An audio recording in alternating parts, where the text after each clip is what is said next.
Տեսար խաչքար, ուրեմն Հայաստան ես հասել։ Եթե նախկինում խաչքարերը սահմանակարեր էին, ապա հիմա նաև սահմանապահներ են։ Մեր խաչը մեր թուրն է, իսկ թուր խաչերի տեղը սահմանապահ զորամասերը՝ Ջեբրայիլ, Մարտակերտ, Ֆիզուլի, Նոր Մարաղա, Խաչիկ։ Սահմանամերձ զորամասերի հարևանությամբ տեղադրման համար խաչ թրեր պատրաստող Վարազդաթ Բարծումյանը վստահ է՝ ամեն ինչ եւ առաջին հերթին սահման պահելը հավատքից է սկսվում։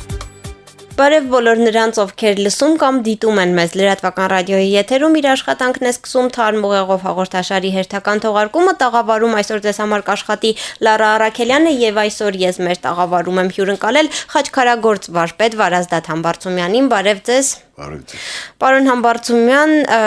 առաջին հարցը, որ ուզում եմ ձեզ տալ, հետևյալն է, հա, ի թիվս այն մեծաթիվ շատ գեղեցիկ խաչքարերի, որոնք ձեր ձեռքի աշխատանքն են եւ որոնք կարելի է նաեւ տեսնել Արամի այդ փոքրիկ փողոցով անցնելիս ձեր արվեստանոցում, որը այսպես բաց աշխատում եք այնտեղ, կան նրանց մեջ նաեւ խաչքարեր, որոնք այսպես օրվա թեմային են շատ համապատասխան, հա, մեր վերջին օրերին ամենաշատը բոլորիս հուզում է սահմանային իրավիճակը իր բոլոր այսպես իմաստներով։ Այսօր փորձենք մշակութային հարաբերակցության մեջ նայել այդ ամբողջ խնդիրներին։ Դուք ունեք նաև խաչեր, որոնք նաև թուր են։ Պիտի ձեզ խնդրեմ, որ ներկայացնեք ինչ են դրանք իրենցից ներկայացնում, որտեղ են տեղադրվում եւ ինչ իմաստ եք վերապահում դուք այս խաչքարերին։ Նախ ասեմ, որ ինձ համար երբեմն առիթներ է լինում կյանքում, համոզվում ես, որ ամեն ինչ մեկ է, գիտությունը, սպորտը, մշակույթը, դա մի մարմին է, ուղղակի նայած ով ինչ ֆունկցիա է կատարում, ասենք ձեռքը աչք չի, կամ ոտքը չի կարա լինի բերան, բայց սրանք բոլորը միասին են եւ ծառայում են մեկ նպատակի։ Թուր խաչը ընդամենը մի մասնիկն է խաչքարի, որ կամ ասենք աստվածաշնչյան խոսքի, որ ասում է թուր վերցնողը թրով կընկնի, կամ պետք է մարդը պաշտպանի իր խաչը, խաչը պաշտպանի մարդուն, այս ասացվածքների մի մասն է եւ ուղղակի ես լսել էի, որ ժամանակին տենց մի ասացված կա, ասում մարդը, որ տեսել է խաչքար, ասել է ես հասա Հայաստան։ Այսինքն խաչքարները երբեմն ծառայել են որպես սահմանակարեր, հիմա այսօր մեր թուր խաչերը ծառայում են որպես սահմանակարեր եւ ընտրված են իրենց տեղերը զորամասերի մոտ, սահմանի վրա, ասենք Ջեբրայիլ, Մարտակերտ, Ֆիզուլի, այսպես Նոր Մարաղա, հիմա պատրաստում ենք Խաչիկ գյուղ եւ նաեւ գյուղերում եւ ինչի ենք ընտրում տեղը զորամասերի մոտ, որ հավատացած եմ, որ ինքը կարա մեր զինվորներին տա ուժ, արիություն, որովհետեւ զինվորը երբ որ գնում է բանակ իրան ճանապարհում են,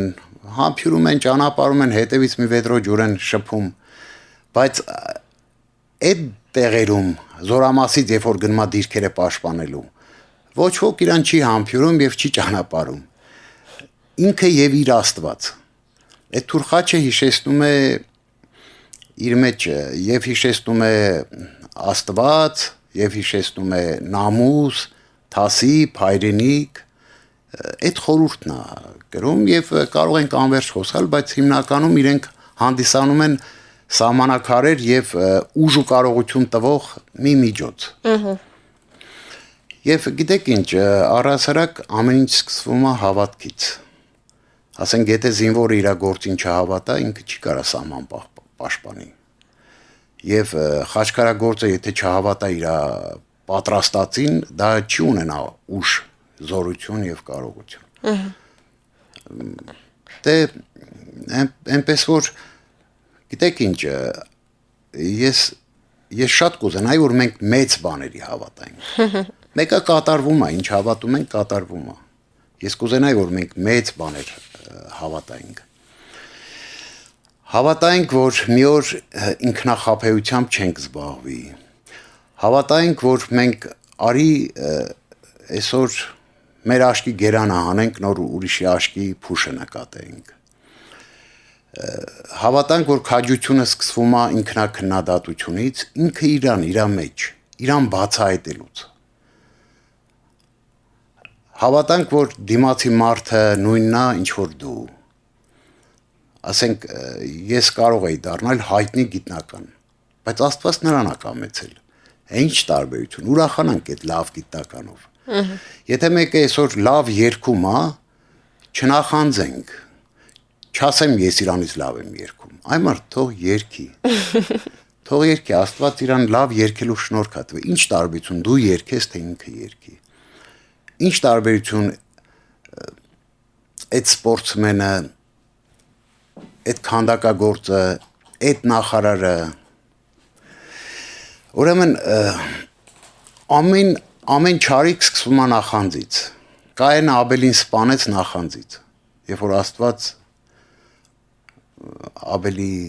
Աբելի մատաղը ընդունեց, իրանը չընդունեց, նախանձեց, փոխարենը դաս քաղեր, թե ինչի չընդունեց։ Փոխարենը այսօր մենք մտածենք, ես ինչի հայտնի չեմ, կամ ինչ եմ ուզում էլի այս կյանքում։ Կամ նայենք ինչով չենք հայտնի։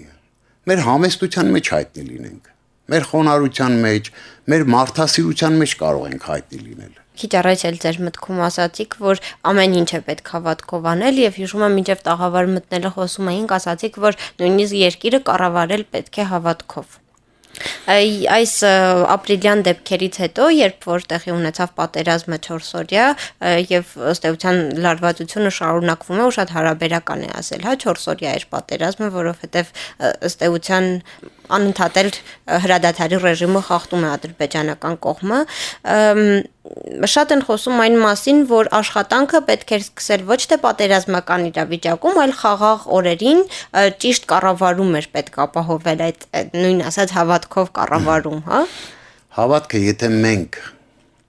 չկարողանանք մեր հոգու մեջ կրենք, դա դասագրքերում չկա։ Եթե մենք կարող ենք հավատքի մասին սերտել, սովորել գրքերից եւ դառնալ շատ լավ աղանդավոր։ Հավատքը դա կյանք է։ Դա վարքագիծ է, դա հավատքը, գիտեք, ես շատ կուզենայի, որ ճիշտ հասկացվեր։ Հավատքը խելքի բան չի։ Հոգու բան է, ներսի բան է։ Տա Աստված, որ իսկապես մենք կարողանանք հասկանալ, թե առհասարակ աշխարհը մեզանից ինչ է ուզում։ Գուցե աշխարհը մեզանից ուզում է, որ մենք մի քիչ նարեկացու պես ապրենք, մի քիչ Մեսրոպ Մաշտոցի պես ապրենք, մի քիչ ասենք Սահակ Պարթևի պես ապրենք։ Մենք դատապարտված ենք հոգևոր լինելու մեջ։ Տեսեք, մենք անդադ Նժդեից օրինակներ ենք բերում, բայց մենք չենք հասկանում, որ Նժդեն աստվածատուր մարդ էր, նա խոսում էր հոգով, բայց եթե դա վերածում ենք զուտ գաղափարի, ինքը դառնում է մի հատ նոր սոցիալիստական մի բանի, ծնվում է եւ մեռնում է, առհասարակ գաղափարները ծնվում են եւ մեռնում են, գաղափարները պետք է համենված լինեն, շաղախված լինեն հոգևոր արժեքներով։ Տեզերք աստղերը իրար չեն բախվում, որովհետև գոյություն ունի ճոմի մատերիա։ Այսինքն գոյություն ունի պլազման, այրան գնդիկների արանքում կա պլազմա։ Եթե պլազման չեղավ, գնդիկները կբախվեն իրար, գնդիկը ընդհանրապես կյանք չի ունենա։ Այդպես ես կուզենայի, որ մենք հասկանայինք, որ մեր բոլոր գաղափարների շաղախը դա հոգևոր լինելն է։ Իսկ հոգևոր լինել նշանակում է, որ մենք մի քիչ հասկանանք, թե նարեկացին օրինակ ոնց կուզենար մենք ապրեինք, Մեսրոպ Մաշտոցը ոնց կուզենար մենք ապրեինք, Վարդան Մամիկոնյանը ոնց կուզենար մենք ապրեինք, ոչ թե արժեքները հասկանանք, գիտես, գոյությունի այսպիսի մի բան էլի, գոյությունի խելոք մարդը նա է, որ ամեն ինչ գիտի եւ ամեն ինչ հասկանում է եւ դիմացի մարդու աշկի փուշն է տենում եւ ամեն ինչ։ Իսկ խելացին է, որ ինքը այդ բոլորը գիտի, դրա մասին չի խոսում եւ այդպես ապրում է։ Եվ գիտի երբ խոսա եւ ինչ խոսա։ Ինքը զբաղված է իրենով։ Ինքը իրան է դատում եւ իր մեջը ավելնորդություններն է հանում։ Շատ ամոթ կլինի, որ խոսենք վեհբաներից եւ մենք այդպեսին չլինենք։ Եվ հիմա ես ինչ որ ասում եմ, չի նշանակում, որ ես այդպեսին եմ։ Ես էլ շատ կուզենամ, որ այդպեսին լինեմ։ Այսինքն ասասներից համապատասխան համահունչ ապրեմ։ Որտեվ գիտես միշտ առիթ կա ներս նայելու։ Եթե մենք մի քիչ զբաղված ենք մեր ներսի վրա, դրսում չենք սխալվի։ Պարոն Համբարձումյան, այս պահին լրատվական ռադիոյի եթերում լուրերի թողարկման ժամն է, մինչ մենք օրվա թարմ լրահոսով, այնուհետև կշարունակենք։